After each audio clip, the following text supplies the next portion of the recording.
Хижра деген түсінікті көбіміз дұрыс түсінбейміз. Хижра деген не?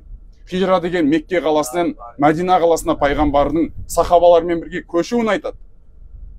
Енді ақиқи, шынайы хижра дегеніміз не? Шынайы көшу дегеніміз не? Ғалымдар айтады оны. Біз үшін қандай көшу бар енді? Біз үшін бірақ көшу бар. Ол қандай көшу? Хижра дегеніміз дейді, ғалымдар айтады.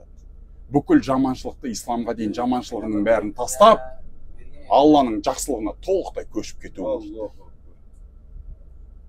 Алланың жақсылығына толықтай көшіп кетті. Жаңа саз екеуміз сөйлесіп тұрмыз. Темекі шегіп тұрып. Неменеге алып келдің оны сен?